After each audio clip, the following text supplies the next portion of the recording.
Good morning, world. So, I just thought I'd start this vlog now because it was about dang time. My name's Ben, and I have what I think is one of the most cool jobs in the world. Hup!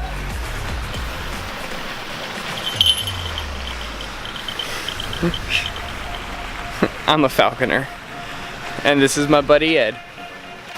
So we're gonna go fly him around. It's our day off, but even on our day off, still gotta fly my bird. And later on, of course, we'll show you what our actual job is.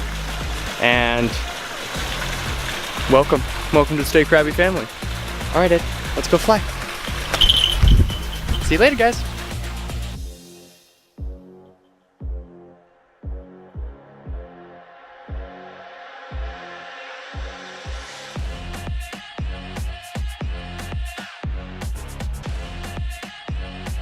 Ed is a 10-year-old Harris's hawk. He's smaller because of a red-tailed hawk. And Harris hawks are native to the Sonoran Desert here in the United States. That includes Arizona, New Mexico, parts of western Texas. Now, how I acquired Ed was the company that I work for bought him off of another falconer up in Northern California. And so the first 10 years of his life were spent as a hunting bird, hence why that predatory instinct is still very, very alive in him, which is one thing I love about him. It gives him quite the personality. Yeah, he does. And it took about 2 months before he showed that he was completely comfortable with me.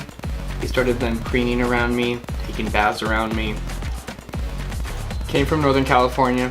Hunted mostly jackrabbits and cottontails, which is typical for prey for this type of bird. And I heard he was very, very good at what he does. So the hope is down the line to get him back out and hunting. But lately, seeing that when we got him, I had to train him and turn him into a non-lethal abatement bird, we had to put the hunting on hold for now. Which he was a little grumpy about. But he got over it. He still gets fed every day. He just got it a little bit differently. Back when he was a hunter, what he would do is he would go out with his hunting partner, another guy, to the middle of nowhere, and him and his hunting partner, they'd go hunt and find something. And then once he caught it, the falconer would come up to him and trade him food for his kill.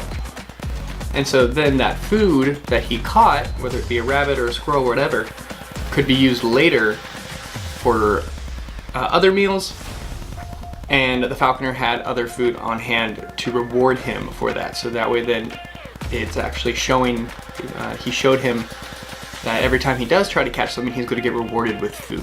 Now when I started training him, we had to change that up because of course he's not catching his food anymore. Instead, we had to train him to fly to a laser pointer. And this, of course, was after he showed that he was comfortable with me and we had established a relationship. So that was after the two month mark. Typically, training birds of prey is around at least 300 to 400 hours worth of training. Now, this bird, he actually lives with me full time. This is his room. It's also my media room and like geek room. And so he hangs out in here. Very well ventilated, nice and clean and safe for him. And when we would go out to work, I'd bring him with me just to socialize him, get him used to people, because when the first day that I got him, he was deathly afraid of everything. I mean, this was a new environment for him. He had pretty much changed his lifestyle completely when that other falconer sold him. And we of course want to make sure we want to make sure that he is always happy and that he is content and wants to be with me. You know, I never try to make my bird do anything that he doesn't want to do. I don't tell him what to do, I ask him. And if he reciprocates, he reciprocates. If he doesn't, then we just say that's what training's for. Because these birds are very, very smart, but at times they also can be bird brains. Yeah, you can. Ed, can you hold the camera for me? We need a third person here.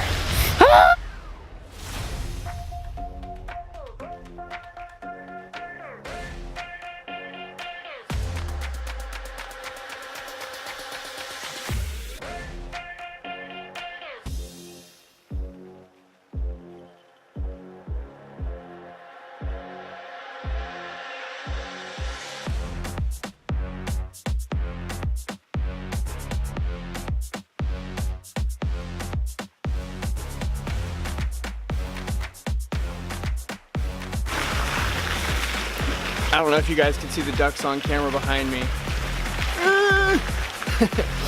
But like I said, he flies right by people.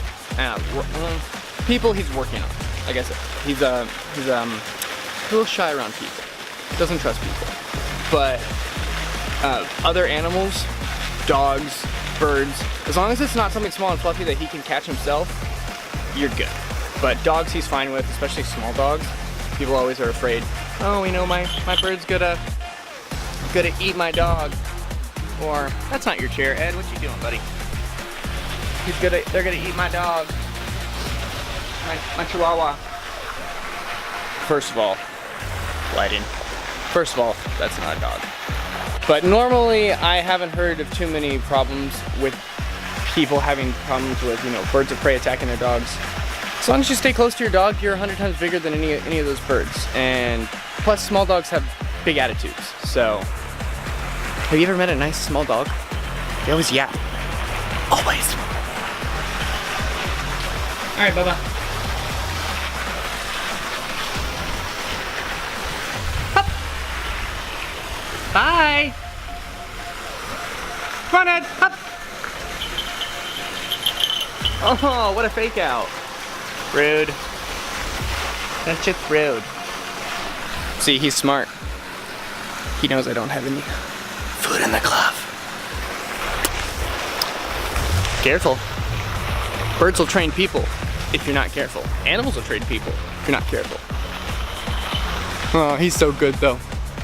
See if he can pop his head over. Hello there. How are you doing? You're just a shadowy blur. But we can see you. Hi, how are you? Okay, let me get some food for you then. Gotta set down the camera. Oh, let's do it over here, okay.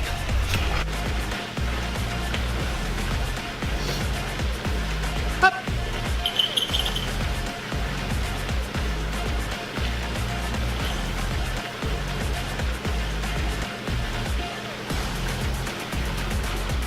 You gonna eat it?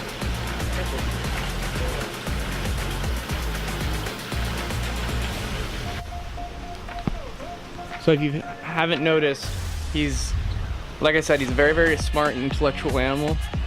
He's always watching me, which is what I love. We want that focus to be on me, so that way he doesn't get distracted and go run after other things. He's fine with other dogs and stuff, which is really, really great. Harris hawks are very adaptable animals, like I said. They love to be in teams, so you can even train them and have them hunt with actual hunting dogs. Come on, Ed, up!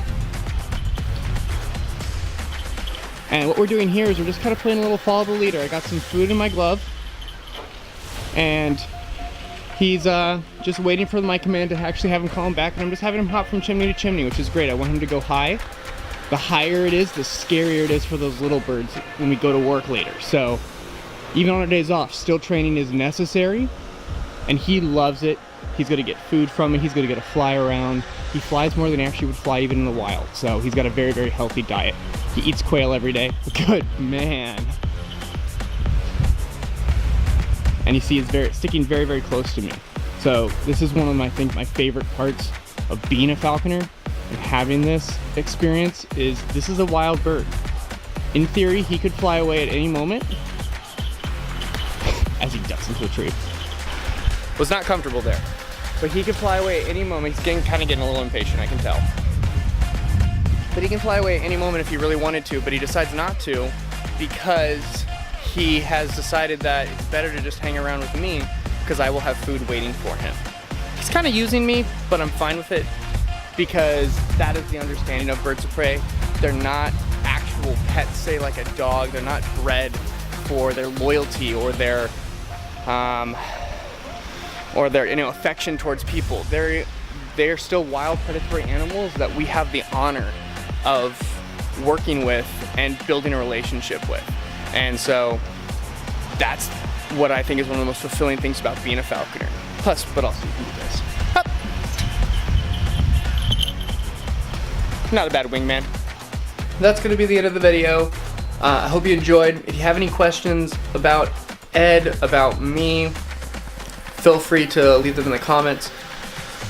Otherwise, Wherever you are, have fun. Live life to the fullest. And of course, as always, stay crabby, everyone. Bye!